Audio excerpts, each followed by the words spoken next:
Around a year ago I came to this site to find a Roman mosaic here in these woods, not in a museum or a heritage centre, just here in the woods. So I found the Roman mosaic and I went back home, did a bit more research on it to try and give myself some more context, and I came across the word Winchcombeshire. Now I've heard of Winchcombe, which is about 3 miles that way, pretty little village, but Winchcombeshire? I'll cover that back up in a second. So I went down this rabbit hole of research on this word Winchcombeshire and I uncovered one of the most curious stories I've ever come across. Welcome to the story of the extremely short-lived county of Winchcombeshire.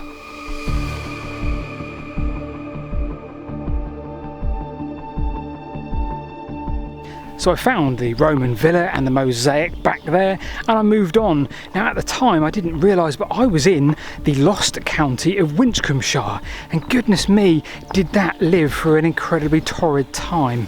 So by rights that villa is maybe 1600 years old, give or take, but today as we move through this lost county of Winchcombeshire, I want to show you something that's maybe 2 or 3 times older than that and man-made, and it's just on top of that hill up there.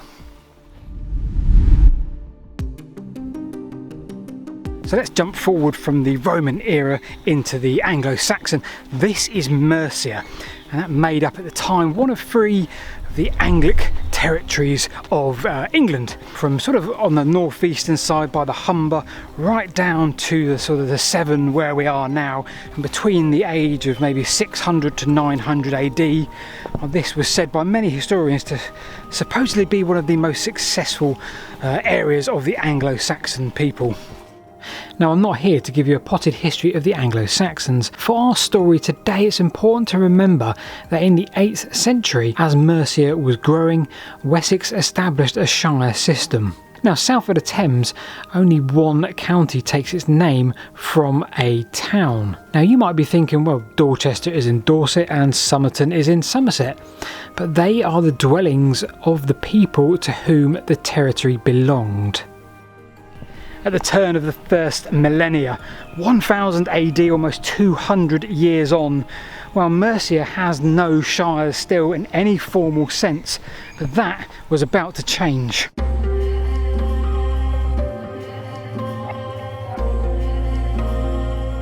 And between the years 1000 and 1007 AD, we have significant unrest here in Mercia and Wessex, and this is around the first time we hear of a suspiciously obscure character called Eadric Stranoa.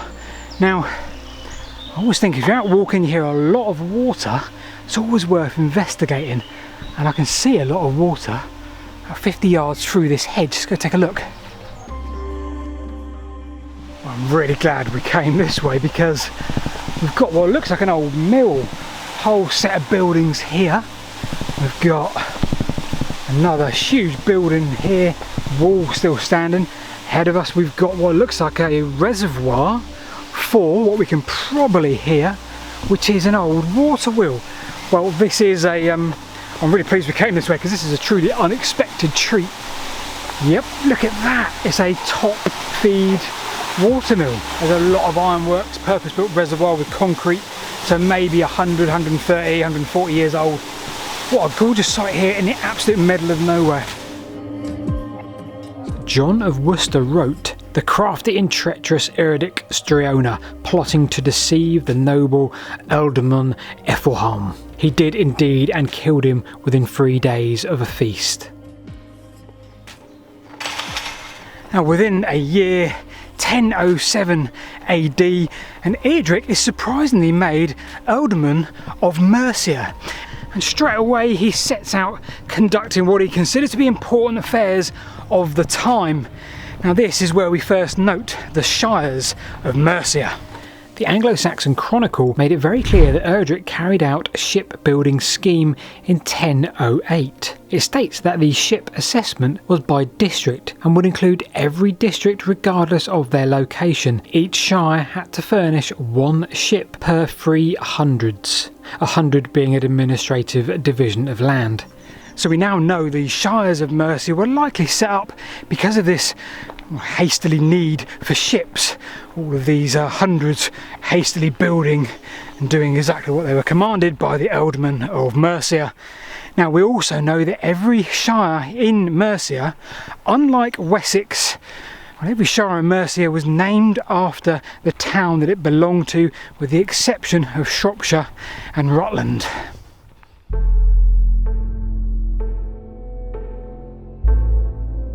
So from 1007 for the next 10 years, well, a heck of a lot went on. I'll try and give you a very brief potted history for context here.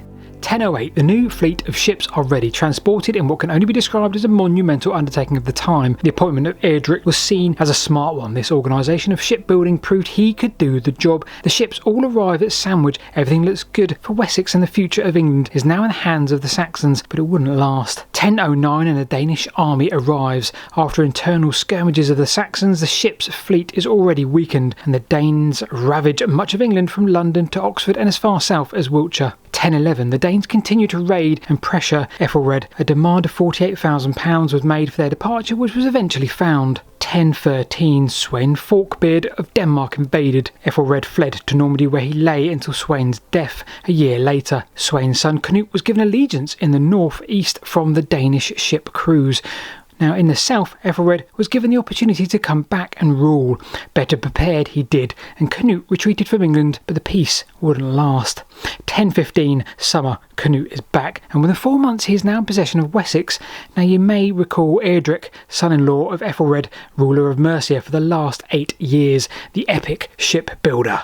His allegiance to Wessex wouldn't last. In fact, he's already sided with Canute. In fact, just a year later he is plundering through England with Canute. Ethelred falls on the 23rd of April 1016 to be replaced by Edmund Ironside. Now, once again, you've guessed it, Eadric changes sides. Now back with Edmund, his brother-in-law. More battles ensued, but October 1016, peace is made between Edmund and Canute. Now this didn't do our friend Eadric any favours, because Canute had him killed December 1017.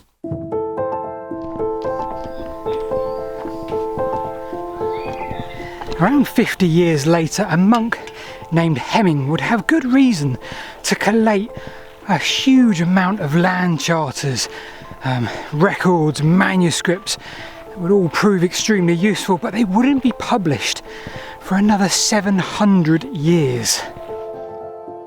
These would tell us so much about the plunderers of the time: Canute, Eadric, William the Conqueror, and also the detail of the efforts the monk made to regain their lost lands.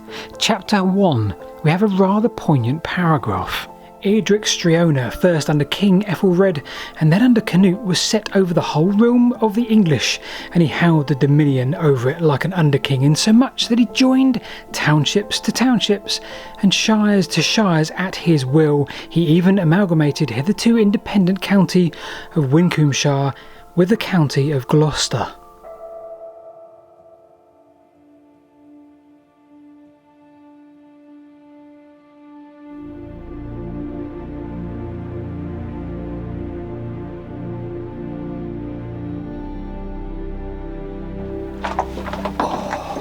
Eagle-eyed viewer will note I'm at Bella's Knap, a 5,000-year-old long barrow, of the Cotswold Calm type, found all along the Severn here, and it's been quite a walk. No real relation to Winchcombeshire today, other than the fact it's in Winchcombeshire, albeit for a very short period of time.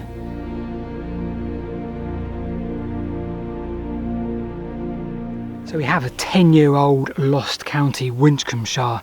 So why did Eadric do this? Well, one main theory is that he was fearful of more segregation and removal of his land, Mercia. And so he decided that if he amalgamated some of those, made them into bigger shires, well, it's less likely that the division would then take place. There are plenty of other theories, of course, but what is clear is this mystery of Winchcombeshire and why it only lasted 10 years will probably die 1,000 years ago with a man named Eadric. And if you like this kind of story and you want to know about the man that brought about the Bronze Age in Britain, well, you need to watch this video just here. Thanks for watching.